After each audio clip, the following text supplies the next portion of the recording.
El 13 de agosto de 2016, Corey Clifford Morris, de 21 años, se encontraba en su casa en la ciudad de Minneapolis, en Minnesota, Estados Unidos. Estaba cuidando de su pequeña hija, Emerson Morris, de solo 4 meses de nacida. Poco después de dar a luz a su hija, Jenny Anderson, la pareja de Corey tuvo que reintegrarse a su trabajo, por lo que al menos 3 veces a la semana, Corey se quedaba en casa al cuidado de la pequeña niña. Ese 13 de agosto, como había sucedido en las semanas y meses anteriores, Jenny salió a trabajar y Corey se quedó con la bebé. Durante el transcurso del día, Jenny intentó comunicarse varias veces con Corey, pero no obtenía respuesta. Fue recién cerca de las 4:45 de la tarde que Corey finalmente le respondió con unos mensajes perturbadores. El hombre le dijo que le había hecho algo a su bebé, Emerson, y que iría a la cárcel. Casi al mismo momento, el 911 recibió una llamada de Corey en el que decía que había hecho algo muy horrible y que le había quitado la vida a su pequeña hija. Rápidamente, los servicios de emergencias se dirigieron a la casa, que estaba ubicada en el vecindario Prospect Park, y encontraron a Corey Morris con las manos y la ropa llena de sangre seca. Su mano derecha se veía hinchada. La bebé Emerson fue hallada en su habitación. Estaba tendida en el cambiador totalmente golpeada y en medio de un charco de sangre. En las paredes del suelo de la habitación había salpicaduras de sangre también. La niña fue trasladada rápidamente al centro médico, pero fue declarada muerta al llegar. Los médicos afirmaron que la causa de muerte fue por traumatismo contundente, debido a la cantidad de golpes que había recibido.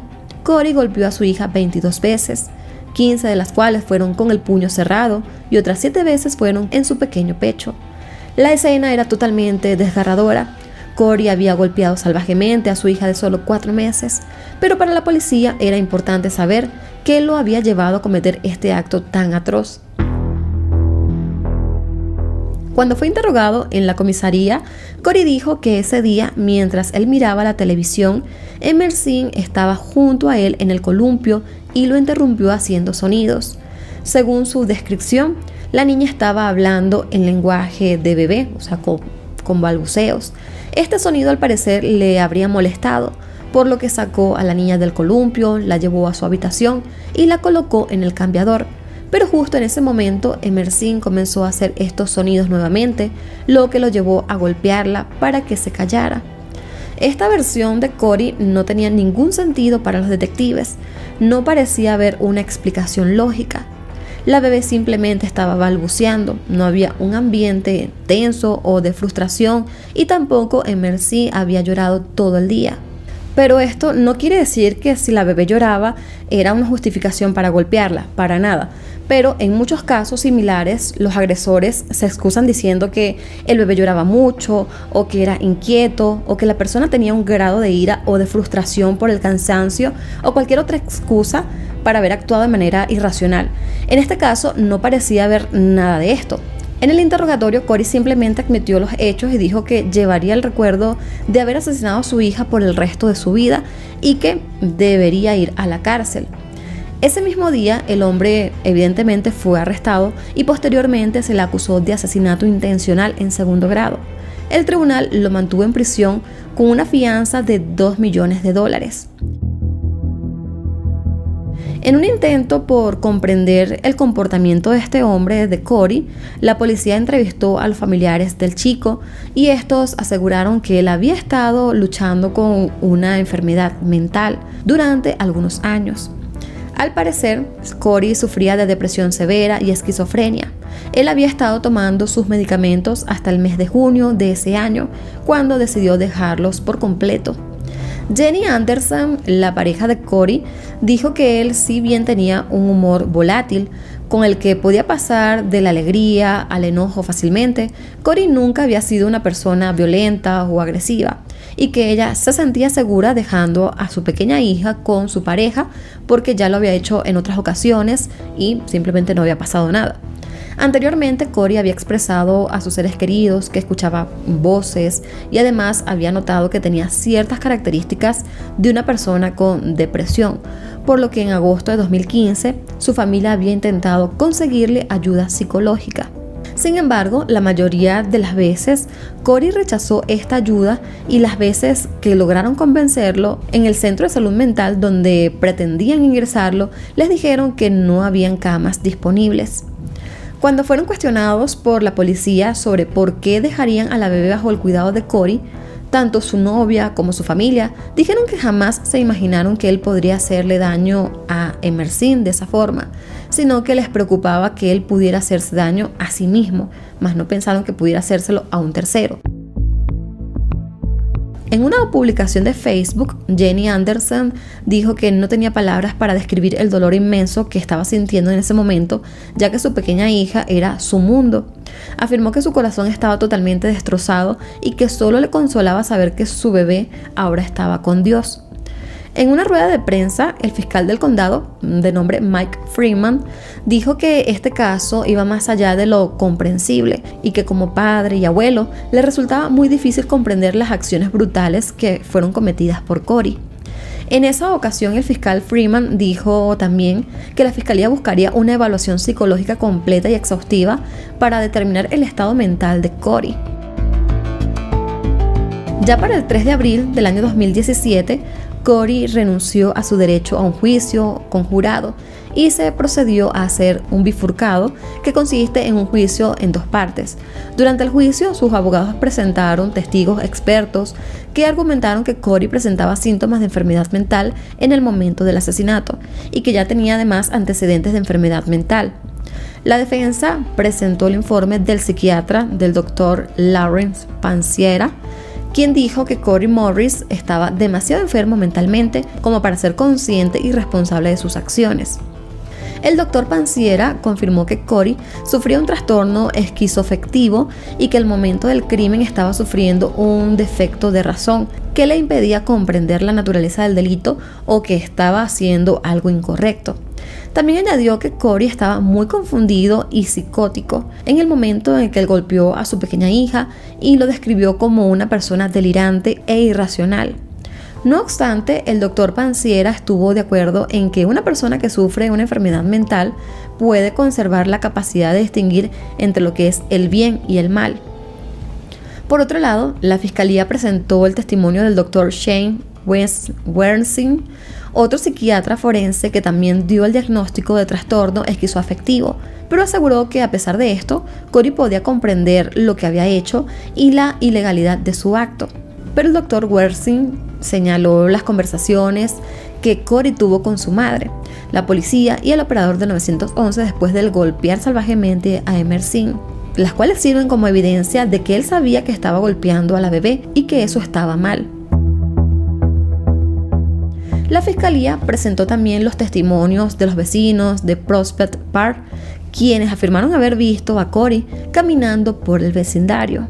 Uno de los vecinos dijo que Corey incluso había conversado con él y que le había dicho que tenía mucha mierda con la que lidiar.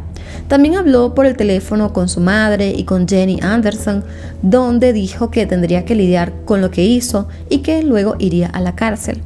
Después de esto, Corey regresó a la casa y es cuando llama al 911 y le dijo al operador que había matado a su hija golpeándola repetidamente. Cuando los paramédicos llegaron a la casa de él, dijo que había golpeado a su hija demasiadas veces. Es decir, en todas estas ocasiones, el hombre afirmó una y otra vez que había hecho algo malo, lo que quiere decir que estaba muy consciente de lo que había hecho. Con todo esto, el tribunal determinó que Corey conocía la naturaleza de su acto, sabía que estaba golpeando a su hija y sabía que al golpearla podría causarle daño e incluso la muerte. En abril de 2017, Corey Morris, de 22 años, terminó siendo declarado culpable de asesinato en segundo grado y el juez a cargo rechazó el reclamo de la defensa de Morris de que debía ser declarado inocente debido a su enfermedad mental y dictaminó que era penalmente responsable. Después del veredicto, la defensa pidió que se le diera una sentencia leve con el mismo argumento de su enfermedad mental, mientras que los fiscales pidieron que se le diera la pena máxima por el delito de asesinato en segundo grado, que es de 40 años en prisión. El 29 de junio de 2017, el juez Meyer sentenció a Corey a 25 años de prisión. Posteriormente, la defensa introdujo una apelación argumentando que el tribunal cometió un error al rechazar su defensa de enfermedad mental. Sin embargo, una vez más, el Tribunal de Apelación rechazó el argumento de la defensa y estuvo de acuerdo con la decisión del tribunal anterior, confirmando así su sentencia de 25 años de prisión.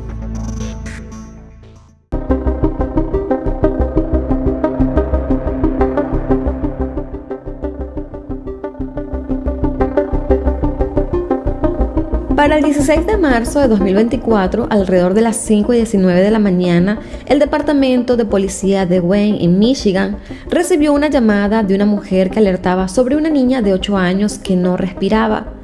Cuando los servicios de emergencia llegaron a la vivienda, encontraron a la niña en un dormitorio de la casa. La pequeña estaba inconsciente y presentaba múltiples lesiones en la cabeza y en su cuello, por lo que el personal médico la trasladó hasta un hospital, pero lamentablemente fue declarada muerta al llegar. La niña fue identificada como Layla Lynn Kessel, hija de Chelsea Renee Duperón, de 30 años, quien fue la persona que hizo la llamada al 911.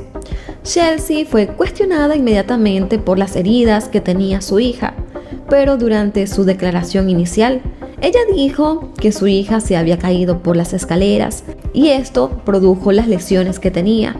No obstante, a medida que avanzaba el interrogatorio, el relato de Chelsea iba cambiando.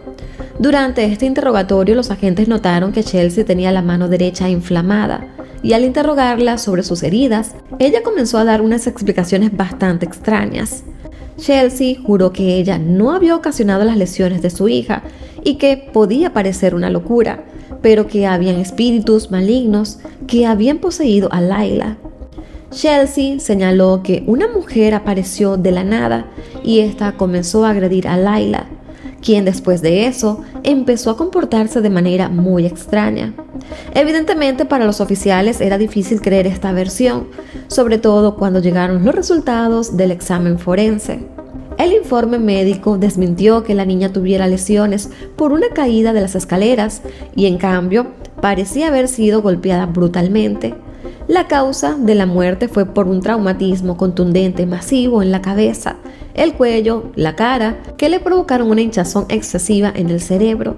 La policía descubrió que el ataque de Layla ocurrió el 13 de marzo, es decir, 3 días antes de la llamada al 911, por lo que se cree que si hubiesen llamado antes al número de emergencia, Layla podría haber sobrevivido.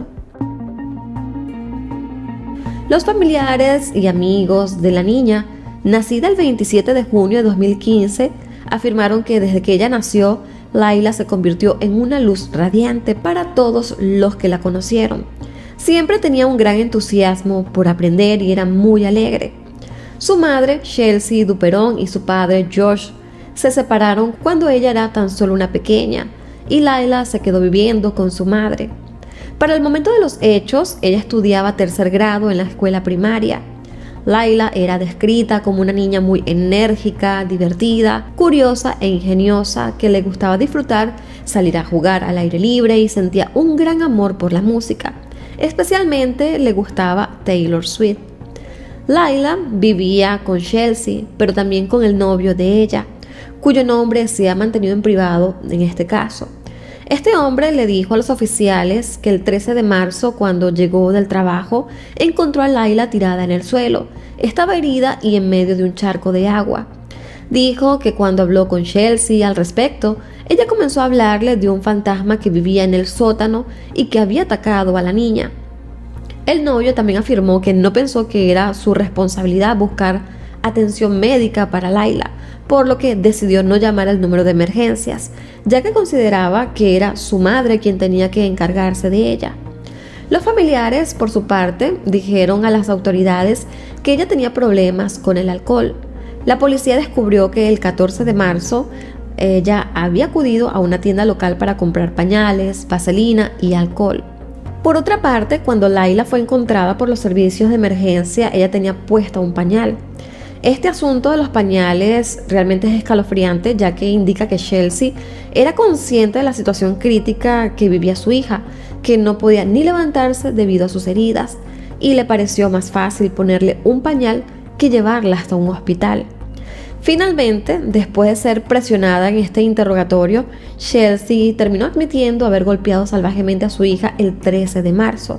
sin buscar ayuda médica durante varios días porque a su vez pensó que su estado mejoraría. Chelsea fue de inmediato acusada de homicidio en primer grado y abuso infantil.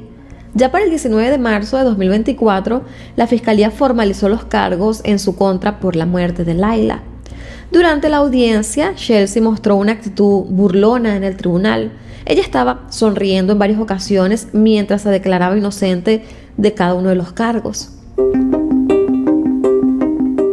El fiscal encargado del caso mencionó que la versión de los hechos que Chelsea le dijo a la policía no reflejaba en lo mínimo la verdadera brutalidad de la situación. El fiscal adjunta del condado de Wayne también destacó que la crueldad del caso de Layla era inaudita, incluso para su experiencia en el manejo de casos de abuso infantil. El fiscal también mencionó que de haberse proporcionado atención médica, la niña, el día del incidente, su vida podría haberse salvado, pero fue todo lo contrario. Por otro lado, el abogado defensor asignado a Chelsea argumentó que ella no estaba sola en el hogar y solicitó que se le realizara una evaluación psicológica mientras estuviera en la cárcel. Finalmente, la jueza del tribunal que estuvo a cargo de este caso determinó que Chelsea debía permanecer en prisión sin posibilidad de salir bajo ninguna fianza. Si ella es hallada culpable, Chelsea Duperón podría enfrentarse a una cadena perpetua tanto por el cargo de homicidio como por el abuso infantil. Ya para el 21 de marzo, Jessica, la tía de Layla, lanzó una campaña con un mensaje conmovedor en el que decía que su familia aún estaba en un duelo por la devastadora pérdida de Layla. Jessica dijo que su hermano Josh, el padre de Layla, no tenía intención de pedir ayuda durante ese momento difícil, pero que en nombre de su hermano, ella decidió abrir un GoFundMe luego de que muchas personas conocidas y también desconocidas se acercaran a la familia para ofrecer su apoyo económicamente hablando.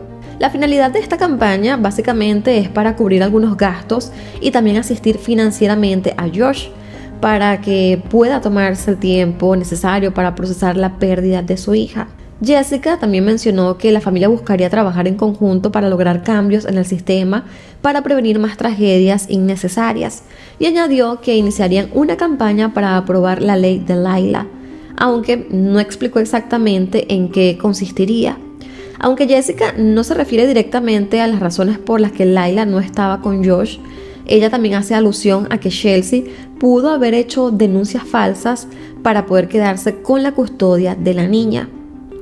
En el posteo de Jessica, ella llegó a escribir: instamos al gobierno a que haga su debida diligencia al investigar las acusaciones infundadas hechas por madres contra padres y no queremos nada más que padres amorosos que puedan mantener sus derechos como padres. Por otra parte, el objetivo inicial del GoFundMe era reunir unos $5,000, pero al final 179 donantes contribuyeron generosamente y se recaudó más de $17,000. Ahora solo queda esperar a que se dé inicio el juicio en contra de Chelsea Duperón y probablemente en ese momento se podrán desclasificar más detalles importantes de la investigación y podremos también conocer un poco más de la vida personal de Chelsea y lo que la llevó a ella a cometer este horrible crimen. Por los momentos, hoy que estoy grabando este video, hay varias cosas de este caso que no quedan demasiado claras, como la motivación del crimen o si Layla había sido víctima de maltrato o abuso infantil desde mucho antes. Tampoco sabemos la naturaleza de los conflictos que tenía Chelsea con su expareja y el papá de Layla, o de su relación con su actual novio, lo cual también podría ser un punto muy importante en la investigación de este caso. Sin embargo, esta es toda la información que tenemos para brindarle hasta el momento, y con la confesión que dio Chelsea, queda más que claro que hasta el momento ella es la única persona responsable de este caso y la que probablemente va a pagar en la cárcel por el crimen cometido. Lo cierto es que este caso se ha hecho un poco conocido en algunos medios de comunicación, donde se hablaba que esta madre decía que su hija estaba siendo poseída y que gracias a estas posesiones ella había terminado pues herida, como cuando ella llamó al 911 para declarar que su hija no respiraba. Andrea Yates tenía 37 años el 20 de junio de 2001, cuando ahogó a sus 5 hijos en la bañera de su casa en los suburbios de Houston. La mujer esperó que su esposo se fuese a trabajar. Cuando él se fue, terminó acabando con sus hijos uno por uno. Hoy te contaré todos los detalles de esta perturbadora historia. que aunque han pasado varios años de esta tragedia, el revivir la escena no deja de causar mucha indignación y dolor. Esta historia empieza con Andrea Yates, quien nació en Houston, Texas, hija de Jutta y Andrew Emmett, y era la menor de 5 hermanos y se crió en el seno de una familia católica. Andrea siempre se había destacado en la escuela, principalmente en los deportes, e incluso era la líder del grupo de natación. Aparte, la chica era muy buena académicamente hablando, tenía un buen expediente y conservaba muy buenas notas. Para el año 1986 finalizó su carrera de enfermería, donde trabajó como enfermera en el Centro Oncológico de la Universidad de Texas, desde el año 1986 hasta 1994. Llegado el verano de 1989 es cuando conoció a Russell Yates, quien contaba con 25 años de edad para ese momento. Allí surgió el amor entre ambos y pronto se fueron a vivir juntos. Luego se casaron el 17 de abril de 1993. La pareja soñaba con formar una familia numerosa dentro de los principios católicos y con niños con nombres bíblicos. Para ese momento las convicciones de la pareja eran tan fuertes que dijeron que tendrían tantos bebés como la naturaleza permitiera. Con el tiempo compraron una casa pequeña en la ciudad de Friendswood y sin embargo, tras el nacimiento de su primer hijo de nombre Noah, en febrero de 1994, Russell aceptó un trabajo en Florida y se mudó junto a su familia a una pequeña caravana en Seminole. Era una época en la que la pareja no tenía mucho dinero ni ahorros. Por su parte, Andrea se dedicaba a criar y educar a Noah mientras su marido trabajaba fuera de casa. Con el tiempo, la familia siguió creciendo y tal cual como ellos deseaban, así fue como llegó el tercer hijo de la pareja de nombre Paul. Para ese momento regresaron a Houston y compraron una autocaravana. Sin embargo, tras la llegada del cuarto hijo de la pareja, de nombre Luke, es cuando Andrea empieza a experimentar cambios importantes en ella. Allí empezó a tener síntomas de depresión. Según sus allegados, creían que era posible que su estado de salud también se debiera a los sermones extremistas de Michael Peter, el pastor que les había vendido el vehículo. La familia de Andrea estaba sumamente preocupada por la forma en que se dejaba arrastrar por las palabras de ese pastor. De hecho, la pareja y sus hijos no asistían a ninguna iglesia, pero al menos 3 veces por semana recibían visitas de amigos y participaban en un grupo de estudios de la Biblia y de oración. Luego, ocurrieron varios eventos psiquiátricos que poco a poco se fueron mostrando e indicando que Andrea no estaba bien. Es así como para junio de 1999, Russell encontró a su esposa Andrea temblando y mordiéndose las uñas. Al día siguiente intentó quitarse la vida con una sobredosis de medicamentos. La mujer terminó hospitalizada y se le administraron antidepresivos. Poco después de ser dada de alta, suplicó a su marido que la dejara morir mientras sostenía un cuchillo contra su cuello. Ahí fue hospitalizada nuevamente. Le administraron Aldol y fármacos antipsicóticos. Para ese momento se notó una mejoría inmediata. Salió del hospital, pero debía seguir con la receta médica. Luego, para julio de 1999, Andrea sufrió nuevamente una crisis nerviosa que se saldó con 2 intentos de querer quitarse la vida y 2 hospitalizaciones psiquiátricas. Luego se le diagnosticó psicosis posparto.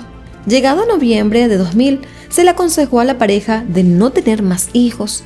El hecho de quedar embarazada podría empeorar la salud de Andrea, y a pesar de los consejos, tuvieron a su 5º hijo. La mujer había dejado de tomar su medicación en marzo del 2000 y dio a luz a Mary el 30 de noviembre del mismo año. En marzo del 2001 ocurrió un evento que marcaría a Andrea, y esto fue la muerte de su padre el 12 de marzo. Ese evento la empeoró. Ella dejó de hablar, se automutilaba y leía la Biblia con mucho fervor. Andrea dejó de cuidar a su bebé más pequeña porque literal estaba tan incapacitada que no podía hacerse cargo de un tercero y mucho menos de ella misma, así que fue hospitalizada nuevamente. Llegado abril del año 2001, fue atendida por un nuevo psiquiatra. Fue tratada y más tarde dada de alta. El 3 de mayo de ese mismo año sufrió una regresión, a un estado catatónico y se preparó un baño en pleno día. Más tarde, ella confesó que su intención era ahogar a sus hijos en ese momento, pero luego cambió de opinión. Con todo ese escenario y todas las recaídas que había tenido, el médico de Andrea le indicó a Russell que era importante, muy importante, que no la dejara sola. Es así como el 20 de junio de 2001, Russell debía ir a trabajar. Dejó a Andrea sola al cuidado de los 5 niños, pero la madre de él, de nombre Dora, supuestamente llegaría a la casa una hora más tarde para ayudar a Andrea en el hogar. Precisamente en ese pequeño espacio en el que Andrea se quedó sola, terminó ahogando a sus hijos. Se supo que la madre empezó por ahogar a Mary, que solo tenía 6 meses, y a partir de ahí los fue ahogando uno a uno hasta llegar a Noah, el hijo mayor. En una declaración a la policía dijo que matar a su hijo mayor había sido muy doloroso porque estaba siendo un gran hermano mayor y le suplicó que le pidiera perdón mientras lo ahogaba. La escena era desgarradora. En la casa habían huellas de pisadas húmedas, lo que indicaba que los niños se dieron cuenta de lo que estaba ocurriendo e intentaron escapar. El examen forense reveló que las víctimas tenían hematomas cerebrales, lo que daba a entender que lucharon por su vida y forcejearon mucho antes de morir. Curiosamente, el perro de la familia que vivía suelto fue encontrado encadenado ese día, así que se cree que Andrea fue meticulosa para no ser interrumpida. Luego de sus actos, la mujer llamó a la policía. Luego de esto, llamó a su marido, que por aquel entonces trabajaba como ingeniero de la NASA. Ella le decía y repetía solo 3 palabras: es la hora. Lamentablemente, los trastornos de Andrea la llevaron a creer que sus hijos estaban bajo la influencia de una fuerza superior maligna. Creía que matándolos cuando aún eran niños podría preservar su inocencia y derrotar así al diablo, como ella misma llegó a decir. Además, ella dijo que creía que no estaba siendo buena madre. Una de las cosas que Andrea le dijo al psiquiatra en la cárcel fue lo siguiente: era el 7º pecado mortal. Mis hijos no eran justos, tropezaron porque yo estaba equivocada. De la forma en que los estaba criando, nunca podrían salvarse. Estaban condenados a perecer en las llamas del infierno. Por otra parte, se sabe que el padre de la familia no ayudaba a Andrea en el cuidado y en la educación de los niños. Como no iban a la escuela, la madre se encargaba de educarlos en casa.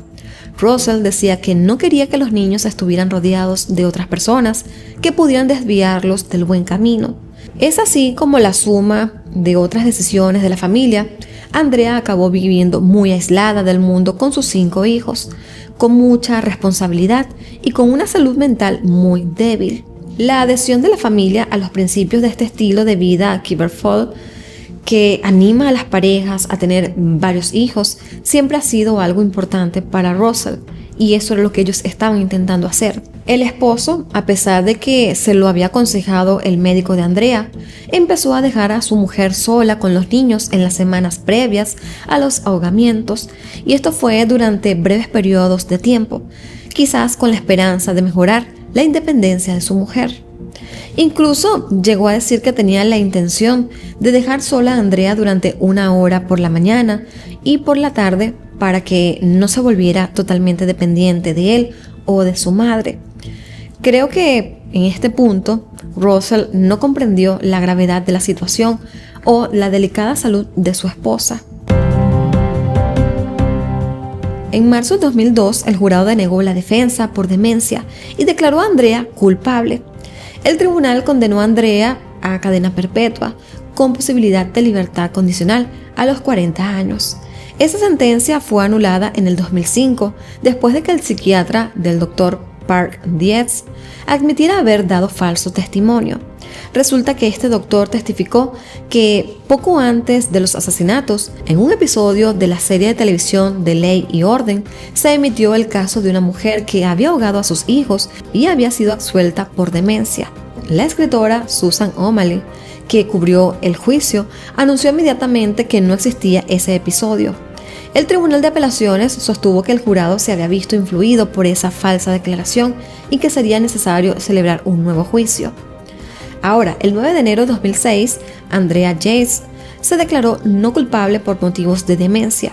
y el 1 de febrero de 2006 fue puesta en libertad bajo fianza con la condición de que se internara en un centro de tratamiento de salud mental.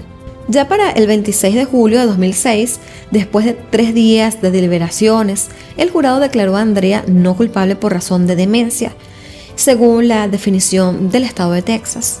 En consecuencia, fue ingresada en el Hospital Estatal del Norte de Texas, en el campus de Vernon. En enero de 2007, Andrea fue trasladada a un hospital de salud mental de mínima seguridad. Andrea ya tuvo la oportunidad de apelar para volver a vivir en sociedad y nunca lo hizo. Según ella, se siente bien estando hospitalizada.